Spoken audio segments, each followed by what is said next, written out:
모세가 바로에게 나갔을 때 하나님은 지팡이를 던져서 뱀이 되는 기적을 보여주셨습니다. 신기하고 놀라운 일이었습니다. 그런데 바로의 마술사들도 똑같이 지팡이를 던져서 뱀이 되게 하는 마술을 그 앞에서 보입니다. 그러니까 모세가 일으킨 기적이 아무것도 아닌 것처럼 보이게 만드는 것이죠. 그러나 바로의 마술사들이 보여준 그 마술에 없는 것이 모세의 기적 속에는 있었습니다. 그것이 뭐냐면 바로 그 신기한 기적 속에 담겨 있는 메시지입니다. 지팡이가 뱀에 되게 하신 하나님의 이야기, 이것은 모세의 지팡이에만 얽혀 있는 이야기죠. 우리가 그 이후에 모세를 통해서 경험하는 많은 신기한 사건들은 홍해가 갈라지고 바위에서 물이 나오고 하늘에서 만나와 메추라기가 내려지는 이런 모든 사건들은 단순히 위기의 순간을 모면하기 위해서 급하게 하나님이 일으켜주신 기적이 아니라 모두 다 확실한 목적과 메시지를 담고 일어난 사건이라는 것을 우리가 알고 보게 되는 것입니다. 맛을 잘 아는 음식도 그 속에 스토리와 메시지를 담아내면 그 맛이 더 깊이 있게 경험됩니다. 흔한 떡볶이 하나도 이 국물을 내기 위해서 얼마나 많은 고통과 실험과 얼마나 많은 노력을 통해서 새벽부터 고생해서 낸 국물인지를 알면 그 맛이 달라지게 되는 것이죠. 우리 목사님께서도 커피를 타주실 때 보면 종종 주시면서 그냥 주시는 게 아니라 이거 어디 건지 맞춰보라고 그러십니다. 원두가 생산된 지역에 따라서 이 커피의 맛이 다르고 향이 다르다고 하는데, 제가 아시는 분은 아시겠지만 제가 냄새를 거의 못 맡거든요. 저는 아무리 마셔도 모르겠는데 주시고 맞춰봐 그러시니까 그냥 뭐 어디 케냐 뭐 그냥 이렇게 찍어요. 그러면 이거는 뭐야, 어디 거야, 뭐 파라과이야, 뭐야, 콜롬비아야, 그러면서 따라 주십니다. 그러니까 목사님 의도는 매일 주시는 커피지만 그 커피에 얽혀 있는 스토리를 통해서 더 맛있게 먹으라고 주시는 거겠죠. 오늘 보신 이 오병이어의 사건은 주일학교 어린이부터 어른에 이르기까지 모두가 너무나 잘 알고 있는 이야기입니다. 그런데 이 이야기는 단순히 예수님이 신비로운 마술을 부려서 사람들을 먹인 이야기를 소개하고 있는 것은 아닙니다. 또 어떤 사람들이 주장한 것처럼 어린아이의 대단한 믿음, 자기 도시락을 먹지도 않고 내미는 어린아이의 대단한 믿음을 소개하려는 이야기도 아닙니다. 어떤 자유주의자들은 오병이어 사건을 이렇게 해석을 합니다. 모든 사람이 사실은 음식을 가져왔는데 선뜻 내밀지 못하고 있는 상황에서 한 어린아이가 희생적으로 자기의 음식을 내놓는 것을 보고 감동을 받아서 사실은 저도 있었습니다 하고 꺼내면서 서로 자기가 가져온 음식들을 나누어 먹어서 배부르게 된 것이다, 이렇게 인간적으로 해석을 하기도 합니다. 근데 만약에 이렇게 이게 사실이라면, 사람들이 아이의 행동에 감동받아서 일으킨 일이라고 하면 하루 종일 설교하고 병을 고쳐주면서도 사람들의 마음을 열지 못한 예수님보다 도시락 한 방으로 사람들의 마음을 열어버린 이 도시락 열사 어린이가 설교를 해야 맞죠. 그러나 오병이어 사건은 절대로 이런 주변적인 이야기를 하려고 일어난 일이 아니다, 이 말이죠. 이 사건은 우리에게 예수님이 누구신지를 보여주려고 일어난 사건입니다. 목자를 잃은 양들처럼 방황하는 사람들에게 참된 목자가 누구신지, 그리고 그분은 어떻게 우리에게 오셨는지를 보여주시려고 우리 주님은 오병이어 사건을 우리에게 일으켜 주신 것이죠.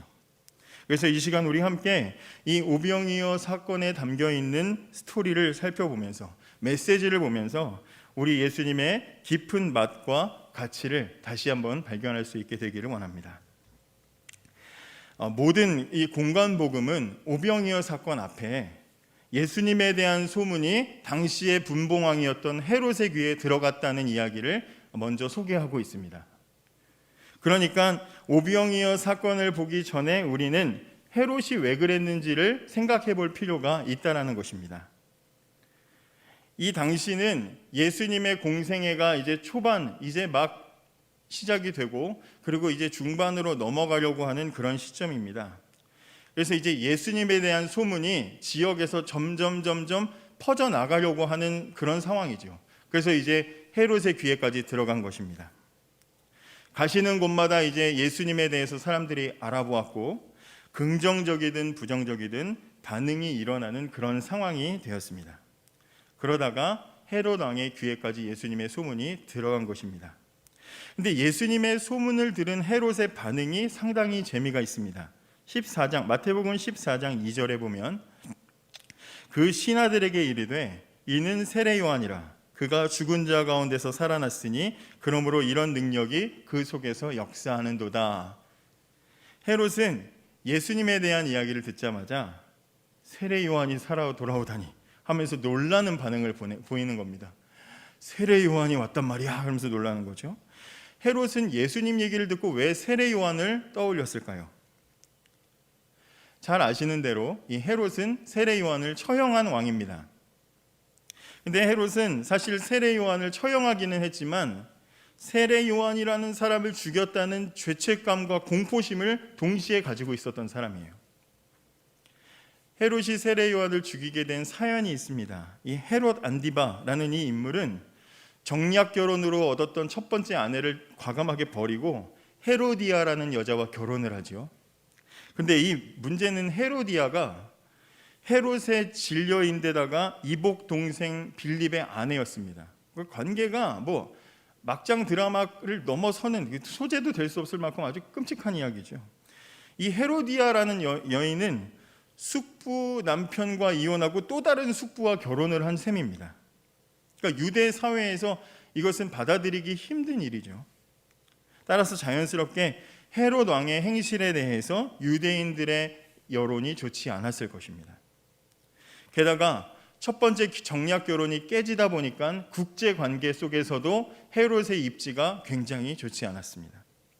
설상가상으로 동생의 처와 결혼을 한 문제가 일어났기 때문에 왕족 사이에서도 갈등이 일어났습니다. 그냥 위태위태한 그런 상황이죠. 이렇게 헤롯의 입지가 좋지 못하고 늘 신경을 쓰고 있을 때 하필이면 세례 요한이라는 당시에 영향력이 있는 설교자가 자신의 문제를 공개적으로 비판을 한 겁니다. 어떻게 저렇게 왕이 저럴 수 있느냐, 자기를 위해서 저렇게 인생을 저렇게 마음대로 살 수 있느냐 지적을 한 거죠. 헤롯 입장에서는 안 그래도 지금 상황이 좋지 않은데 자신의 치부를 완전히 간파하고 들춰내고 있는 세례 요한 미워 죽겠는 것입니다. 그래서 어떻게든 처리를 하고 싶은 것입니다. 그런데 성경을 보면 헤롯이 아무리 세례 요한이 미웠다고 해도, 아무리 이 헤롯이 권력을 가진 왕이라고 해도 세례 요한을 함부로 제거할 수가 없었습니다. 두 가지의 큰 이유가 있었는데, 첫째는 이 민중이 두려운 겁니다. 마태복음 14장의 5절에 보면 민중이 세례 요한을 선지자로 여겼기 때문에 아무리 왕이라도 건드리지 못했다고 기록하고 있습니다. 또 한 가지 이유는 요한이 두려웠습니다. 마가복음에 보면, 마가복음 6장 20절에 보면 헤롯이 요한을 의롭고 거룩한 사람으로 알고 두려워하여 보호했고 또 그의 말을 들을 때 번민을 느끼면서도 달게 들었기 때문에 죽이지 못했다, 이렇게 얘기합니다. 그러니까 죽이고는 싶은데 헤롯도 유대인 출신이니까 하나님의 사람을 함부로 해치는 것이 두려운 겁니다. 게다가 구구절절 듣기 싫은 말이긴 하지만 맞는 말을 하고 있으니까 마음에 찔려가지고 함부로 건드릴 수가 없는 것이죠. 그래서 헤롯은 요한이 공개 비판이라도 하지 못하도록 입을 막기 위해서 감옥에 가둬버린 겁니다. 거의 예수님 공생에 시작하는 초기에 세례 요한은 감옥에 갇히게 됩니다. 문제는 헤롯보다 더 강하고 더 큰 앙심을 품은 인물이 있는데 그게 바로 누굽니까? 헤롯과 결혼한 헤로디아입니다. 여자가 하늘 품으면 여기까지만 얘기하겠습니다. 근데 어쨌든 이 헤로디아, 이 사람은 자신의 잘못을 완전히 꿰뚫고 지적하고 있는 이 요한이 곱게 보일 리가 없죠. 자기 남편이 좀 왕이니까 어떻게 좀 처리해 주면 좋겠는데 어쩔 줄 모르고 쩔쩔매고 있으니까 이제 머리를 쓰는 겁니다. 그래서 잘 아시는 대로 자기 딸 살로메를 통해서 헤롯의 마음을 움직인 후에 무슨 소원이든 다 들어주겠다 하는 말에 세례 요한의 머리를 달라고 요청을 하게 하는 것입니다. 결국 뛰는 헤롯 위에 나는 헤로디아 때문에 세례 요한은 허무한 이유로 처형을 당하게 되죠. 광야에 외치는 소리로 예수님이 오시는 길을 예비했던 세례 요한의 시대가 짧고 굵게 끝나버렸습니다. 눈에 가시처럼 거슬리던 세례 요한을 죽인 이 헤롯의 마음이 어땠을까요? 헤롯이 예수님의 소문을 듣자마자 이거 세례 요한이 돌아왔나? 라고 떠올리는 것을 보면 하나님의 사람을 죽였다라는 두려움이 그 마음속에 남아있다는 것을 우리가 짐작할 수 있습니다. 그런 사이에 헤롯의 귀에 예수님의 소문이 점점 들려오기 시작합니다.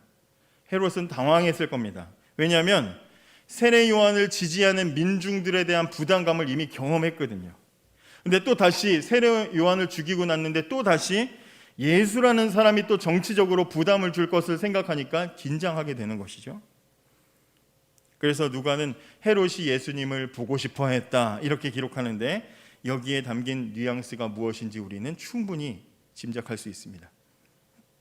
절대적인 권력을 가진 왕이 자기 권력을 위협할 만한 인물이 있다는 것을 알게 되었을 때 자기가 통치하는 대중의 마음을 얼마든지 흔들고 빼앗을 수 있는 사람을 두려워하게 되었을 때 권력을 가진 사람이 어떻게 행동하겠습니까? 모든 수단과 방법을 다 동원해서 영향력을 차단하려고 할 것이고 그 민심을 흔드는 그 원인이 되는 인물을 제거하려고 노력을 할 것입니다. 이런 배경이 있는 것이죠. 세례 요한의 갑작스러운 죽음은 순식간에 유대 전역으로 퍼져나갔습니다.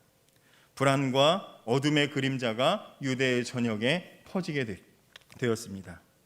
13절에 보면 예수께서 들으시고 배를 타고 떠나사 따로 빈들에 가시니 무리가 듣고 여러 고을로부터 걸어서 쫓아간지라. 오늘 본문은 예수님께서 세례 요한의 죽음과 헤롯의 반응에 대한 소식을 들으시고 라는 말로 시작하고 있습니다. 세례 요한이 죽고 예수님에 대한 소식을 헤롯이 들었다. 이 얘기를 예수님이 아신 뒤에 일어난 일입니다. 마태는 세례 요한의 죽음 이후의 분위기를 두 그룹의 반응을 가지고 소개를 해주고 있는데 먼저 예수님과 제자들은 그 소문을 듣고 배를 타고 빈들로 떠났다라고 소개를 합니다. 그리고 또 많은 무리의 사람들이 예수님을 찾아서 여러 고을로부터 걸어서 쫓아갔다라고 이야기하고 있습니다.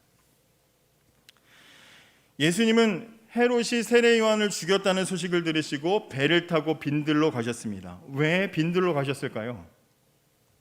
이제 막 예수님에 대해서 사람들이 알기 시작했고 사람들에게서 이런저런 반응들이 나오고 있는 상황이었습니다. 예수님의 공생애가 막 힘을 받고 일을 할 수 있는 그런 상황입니다. 곳곳마다 천국 복음을 전하고 제자들도 파송하셔야 되고 여러 가지 하셔야 될 일들이 많이 있지요. 이런 상황에 만약에 헤롯이 예수님을 경계하고 있다면 여러 가지 핑계로 헤롯이 예수님을 방해할 수가 있을 것입니다. 세례 요한처럼 예수님을 감옥에 가두려고 할 수도 있습니다. 그렇게 되면 예수님의 짧은 공생의 기간 동안 하나님 나라를 위해서 하셔야 될 일이 많은데 부담이 생길 수가 있는 상황입니다. 그래서 예수님과 제자들은 잠시 동안 헤롯의 관할 구역을 벗어나서 인적이 드문 빈들에 계시려고 떠나신 것입니다. 잠시 이 파도를 좀 지나가 보자 하고 가시는 겁니다. 예수님께서 배를 타고 이동하시는 동안 가버나움과 벳세다 사이에 온 마을 사람들이 예수님을 만나려고 나서기 시작했습니다. 가다 보니까 점점 합류하는 사람들이 많아져서 예수님의 배가 도착한 벳세다 지역에서는 꽤 많은 무리의 사람들이 예수님과 만나게 되었습니다. 도대체 그럼 이 사람들은 예수님을 왜 따라갔을까요? 이 사람들은 목자를 잃어버렸기 때문입니다. 당시는 예수님보다 세례 요한의 인기와 영향력이 훨씬 크던 때였습니다. 우리는 예수님을 더 잘 알지만 당시는 세례 요한은 예수님하고는 비교가 안 될 정도로 영향력이 있던 인물이었습니다. 당대 최고의 설교자였고 수백 년 만에 들린 하나님의 음성과 같은 인물이었습니다. 세례 요한이 등장하기 전까지 이 유대 사회는 말라기 선지자 이후로부터 약 400년 동안이나 선지자의 맥이 끊어진 암흑의 시기였습니다. 그 사이에 유대인들은 바벨론부터 헬라와 로마에 이르는 강대국 사이에서 무슨 먹잇감처럼 얘한테 먹혔다 쟤한테 먹혔다가 뺏겼다가 차지했다가 막 그러면서 싸우는 그 중심에 있었습니다. 그러니까 얼마나 고난과 시련의 시간이었겠습니까? 하나님의 백성인데 여기 먹히고 저기 먹히고 여기 뺏기고 저기 뺏기고 얼마나 힘들었겠습니까? 그러니까 빨리 이 상황에서 벗어날 날만을 기다리면서 자연스럽게 뭐가 생기겠습니까? 메시아 신앙이 생기는 겁니다. 메시아 신앙을 가지고 견디고 버티고 있었습니다. 하나님께서 빨리 메시아를 보내셔서 우리를 구원하시기를 그러면서 기대하는 신앙이 그들 안에 자리 잡게 되는 것이죠. 에스겔 선지자의 예언을 떠올리면서 적들의 먹이가 되지 않도록 안전하게 보호하실 목자를 주님 보내주십시오 하면서 기다리면서 그들은 견뎠습니다. 에스겔 34장 10절에 보면 내 양의 무리를 그들의 손에서 찾으리니 그들의 입에서 건져내어 다시는 그 식물이 되지 않게 하리라. 하나님이 예언하신 그 목자, 그 메시아를 빨리 보내주십시오 하고 기다리면서 버텼습니다. 그런 유대인들에게 드디어 빛나는 한 사람이 나타났는데 그게 바로 세례 요한이죠. 메마른 땅을 적시는 늦은 비처럼 세례 요한이 하늘의 메시지, 하나님의 메시지를 외칠 때마다 사람들의 마음이 열리고 말씀 앞에 굴복하는 일들이 일어났습니다. 불을 내뿜는 것 같은 강력한 설교와 회개의 초청은 그야말로 온 유대 지역에 센세이션을 일으키면서 막대한 영향력을 일으켰습니다. 400년 만에 나타난 선지자, 하늘의 음성을 전하는 사람, 불꽃 같은 하나님의 심판과 회개의 복음을 외치는 사람, 구름같이 많은 사람들이 세례 요한의 설교에 반응하며 회개했고 제자가 됐습니다. 세례 요한을 둘러싼 사람들은 모이다 보니까 점점 영향력이 커지죠. 그래서 헤롯조차 함부로 두려워서 건드릴 수 없는 그런 무리가 되었습니다. 그러니 그 고난과 힘든 시간 속에 세례 요한이라는 지도자를 만난 이 사람들의 마음이 어땠을까요? 이제 정말 새로운 세상이 오겠구나. 이제 정말 하나님이 보내시는 메시아를 통한 새로운 역사가 일어나겠구나. 기대감이 잔뜩 일어나지 않았겠습니까? 얼마나 충성스럽게 간절하게 세례 요한을 바라보고 따랐겠습니까? 그런데 세례 요한이 끼쳤던 영향력에 비해서 너무나 빨리 허무하게 죽고 말았습니다. 그러니 세례 요한을 따르던 많은 사람들이 얼마나 큰 충격을 받았겠습니까? 이렇게 따라갔는데 열렬히 쫓아갔는데 팍 죽어버리니 얼마나 실망했겠습니까? 이렇게 하나님의 사람을 잃어버린 이 순간에 요한을 그동안 따랐던 사람들이 가지는 마음의 큰 염려가 무엇이었겠습니까? 헤롯에 대한 두려움이겠지요. 그동안 이 헤롯은 어쨌든 민중의 눈치를 보면서 아무것도 하지 못하고 있었는데 드디어 이 헤롯이 세례 요한을 죽였으니 이제 자기 눈에 거슬리는 자는 다 죽이겠구나라는 핍박에 대한 두려움이 생각나겠죠.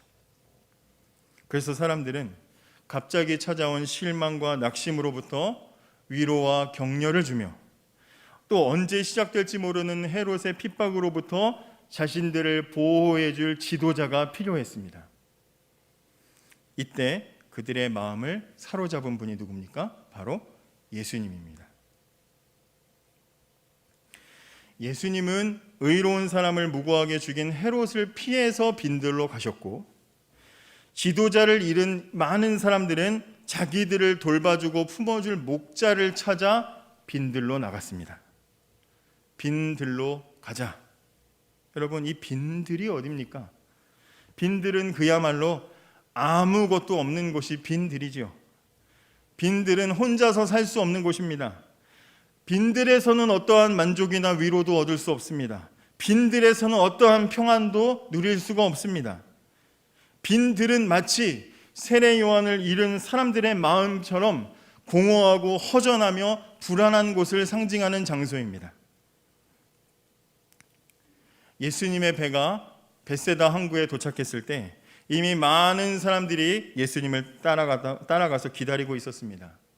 성경 우리가 보면 이날 모인 사람들은 남자만 5천 명이라고 하니까 여자랑 아이들 숫자 포함해 보면 그래도 한 2만 명 정도는 되지 않을까 생각이 듭니다. 2만 명의 사람들이 모인 곳의 분위기가 어땠을까요? 사람마다 예수님을 보고 울고 불고 야, 예수님 오신다, 저분이 예수님이다, 막 난리가 나지 않았겠습니까?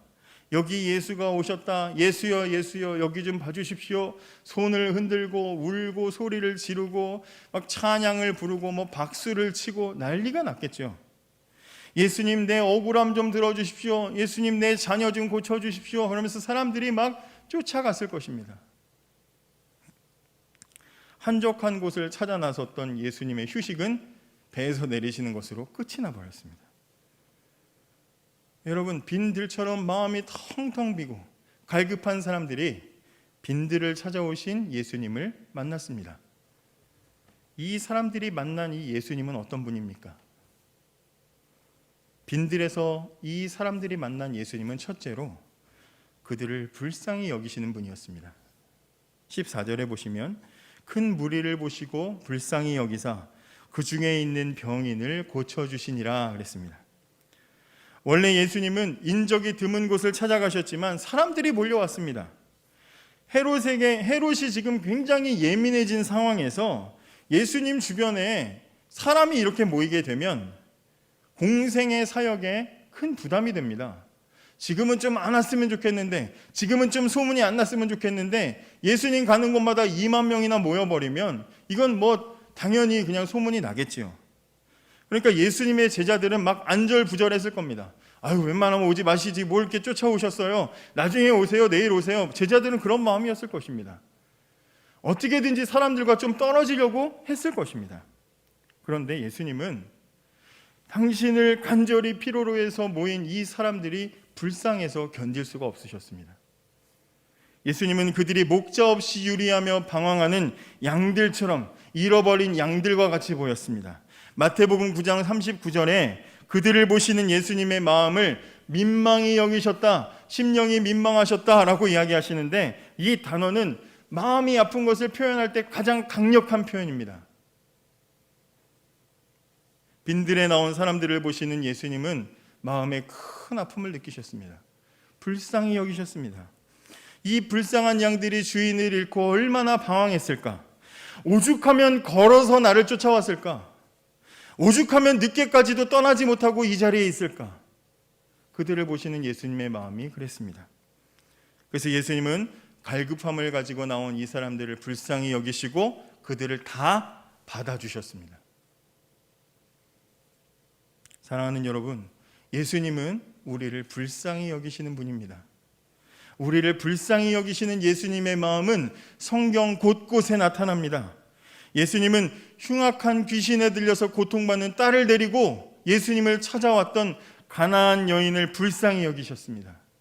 군대 귀신이 들려서 마을에 살지도 못하고 마을 밖 무덤가에 묶여서 쇠사슬에 묶여있던 사람을 불쌍히 여기셨습니다. 다윗의 자손이여 불쌍히 여기소서라고 외치는 소경과 안식일에 만난 팔이 마른 장애인과 십자가에 매달린 한편 강도까지도 불쌍히 여기시는 것이 예수님의 마음입니다. 주님이 우리를 불쌍히 여기실 때 회복이 일어나고, 주님이 우리를 불쌍히 여기실 때 하늘의 위로가 내려오며, 주님이 우리를 불쌍히 여기실 때 은혜로운 구원의 역사가 일어나는 것입니다. 사랑하는 여러분, 빈들에서 만난 예수님은 우리를 불쌍히 여겨주셨습니다. 두 번째로 빈들에서 만난 예수님은 모든 사람을 넉넉하게 채워주셨습니다. 누가는 예수님께서 그들을 영접하시고 하나님 나라의 일을 이야기하셨으며 병 고칠 자들을 다 고쳐주셨다라고 소개하고 있습니다. 황량했던 빈들이 순식간에 사람들로 북적였고, 갈급했던 사람들을 위해서 즉석 예수님 초청 사경회가 열렸습니다. 근데 문제가 생겼습니다. 예수님 말씀 듣고 고침받는 건 좋은데 시간 가는 줄 모르고 사람들이 있다 보니까 저녁 시간이 된 겁니다. 그러니까 제자들은 난리가 났습니다.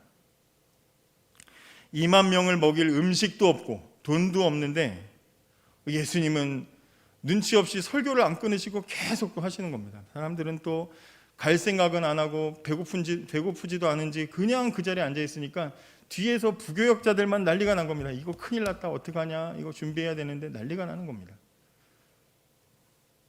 제자들은 아마 심각하게 이 상황을 공유했을 것입니다. 이 빈들에 당장 먹을 거는 아무것도 없으니 어떻게 해야 되냐, 해산시키자, 가라고 하자, 이게 결론이죠. 제가 부교역자라도 그랬을 겁니다. 제자들은 나름대로 이렇게 결론을 내리고 예수님한테 가서 이렇게 말씀드립니다. 15절입니다. 제자들이 나와 가로되 이곳은 빈들이요 때도 이미 저물었으니 무리를 보내어 마을에 들어가 먹을 것을 사 먹게 하소서. 그러니까 예수님도 빈들인 거 아시지 않습니까? 근데 이 제자들이 이곳은 빈들입니다 예수님한테 하는 거 보니까 예수님도 설교 안 끊고 계속 하시고 사람들은 안 가고, 그러니까 그거 끊으면서 예수님 정신 차리세요, 여기 빈들이에요, 지금 그러고 있는 겁니다. 다급한 마음이 느껴지죠. 근데 거기에 대고 예수님이 알았다, 그래 보내자 하시면 되는데 이렇게 대답하십니다. 예수께서 가라사대 갈 것 없다, 너희가 먹을 것을 주어라. 아니, 아무것도 없는 빈들에 자기들에게 먹을 걸 주라고 하시는 이 예수님의 말씀은 어떻게 이해를 해야 됩니까? 그러니까 너무 황당하니까 제자들이 이렇게 대답합니다. 17절입니다. 여기 우리에게 있는 것은 떡 5개와 물고기 2마리밖에 없습니다. 이렇게 대답합니다. 보리떡 5개와 물고기 2마리가 여기 나오는 거죠. 어떤 사람들은 제자들이 예수님께 보리떡 5개와 물고기 2마리가 있습니다, 이것을 긍정적인 대답이라고 해석을 합니다. 마치 이순신 장군님이 신에게는 아직 12척의 배가 남아있습니다 이런 것처럼 역시 제자들은 긍정이야, 달라, 예수님의 부교역자들은 다르구나, 뭐 그런 게 이해를 하는데 본문의 의도와 본질을 정확하게 이해하고 사건을 보면 이것은 그런 대답이 아닙니다. 지금 이건 빈들에서 일어난 일입니다. 제자들은 이 빈들엔 먹을 게 없습니다라고 지금 불평을 하고 있습니다.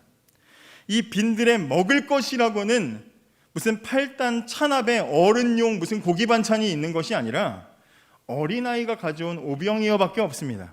그러니까 이 빈들에 보리떡 5개와 물고기 2마리가 의미하고 싶은 것은 뭐가 있습니다라는 긍정이 아니라 쓸만한 건 없습니다라는 지금 부정적인 이야기를 하고 있는 거죠.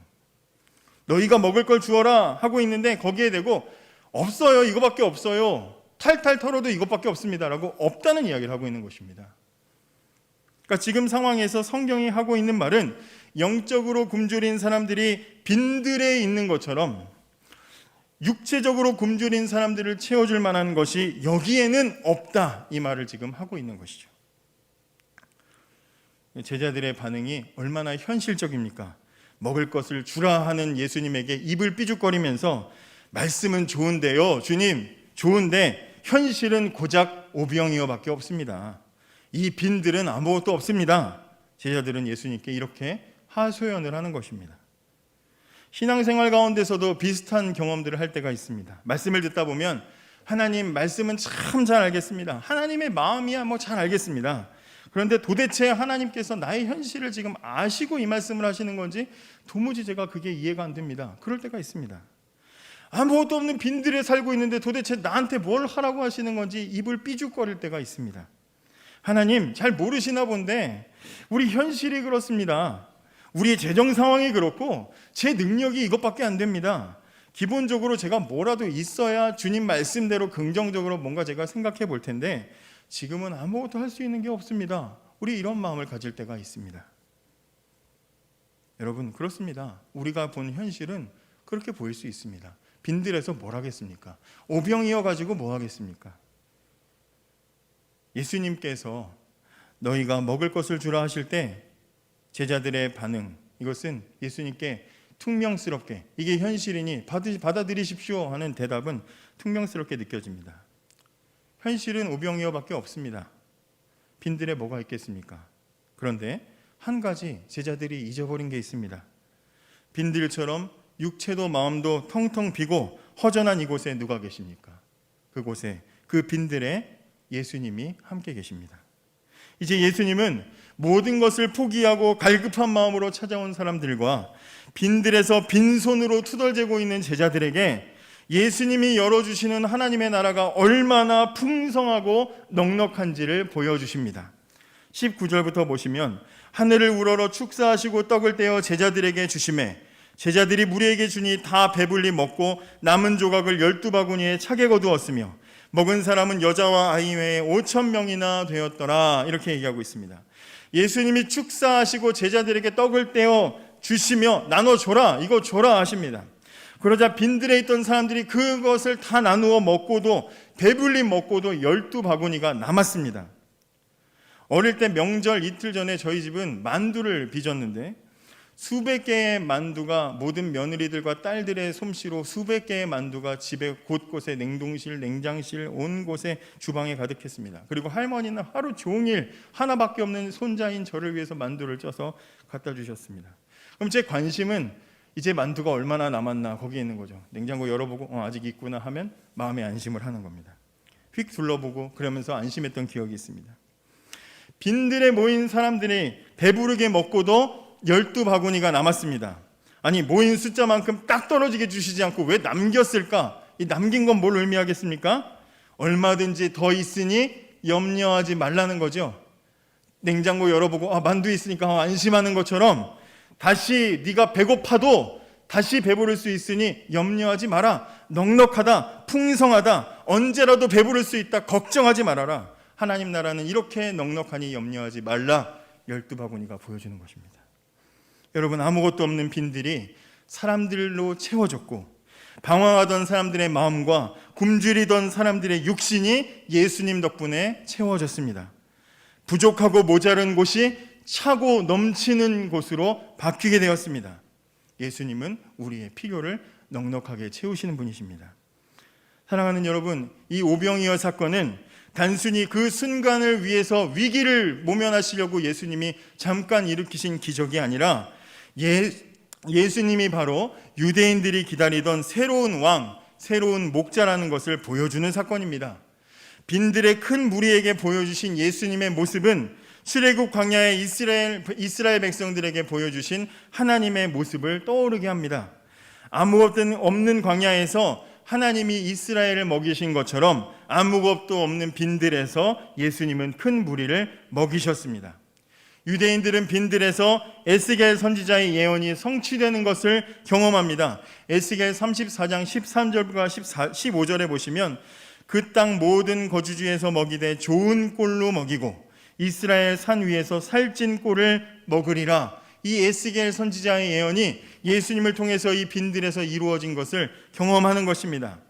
목자를 잃고 방황하던 양들에게 좋은 꼴을 먹이고 살찐 꼴을 먹이고 평화롭게 눕게 해줄 분이 예수님이라는 것을 보여주셨습니다.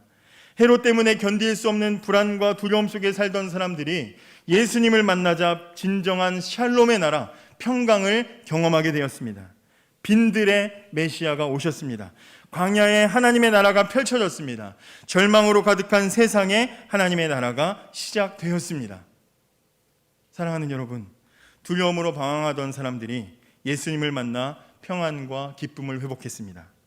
예수님은 보잘것없는 빵 조각 하나 가지고도 하나님의 나라가 얼마나 풍요롭고 넉넉한지를 사람들에게 보여주셨고 예수님이 하나님이시라는 것을 경험시켜 주셨습니다. 사람들은 이 예수님이 누구신지를 귀로 듣고 눈으로 보고 음식을 먹으면서 온 몸으로 경험하게 됩니다. 아무리 빈들이라도 예수님과 함께하면 평화로운 낙원이 됩니다.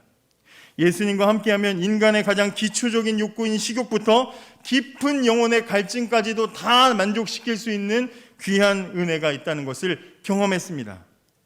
헤롯은 자신의 이 만족과 평화를 위해서 온갖 불법과 부끄러운 짓을 저지르면서도 여전히 불안함 속에 살았지만 예수님을 찾아서 빈들로 달려간 사람들은 모두 넉넉하게 채우시는 평강의 예수님을 만났습니다.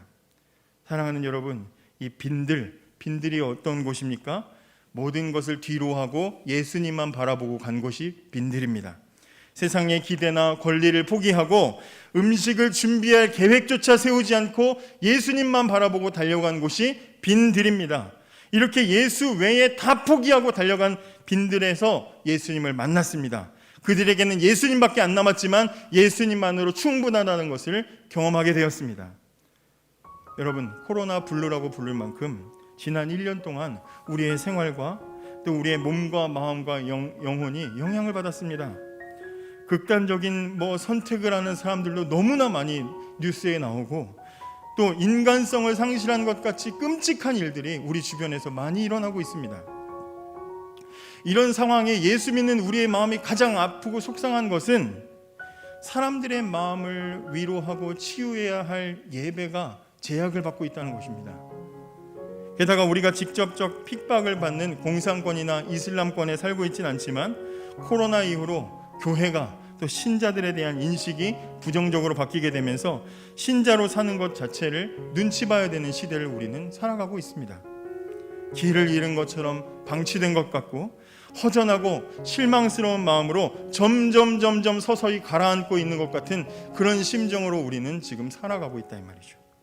여러분, 이럴 때, 이렇게 실망스럽고 힘들 때 우리는 어떻게 해야 합니까? 그냥 그 자리에 주저앉아 있어야겠습니까? 그렇지 않죠. 우리는 당장 우리의 빈들로 달려가야 합니다. 사람들이 세상을 등지고 이익을 계산하지 않고 먹을 것도 챙기지 않고 예수님 따라갔던 것처럼 이 시대를 살면서 느끼는 우울한 마음, 실망스러운 마음, 포기하고 싶은 마음을 모두 가지고 예수님 따라 빈들로 나아가시기 바랍니다. 그리고 예수님 앞에 모두 풀어놓고 울고 매달리면서 도움을 요청하시기 바랍니다.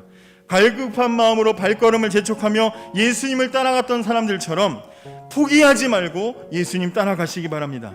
바라기는 우리의 빈들에서 모든 필요를 넉넉하게 채우시고 평안으로 위로하시는 예수님을 만나는 저와 여러분이 되기를 바랍니다.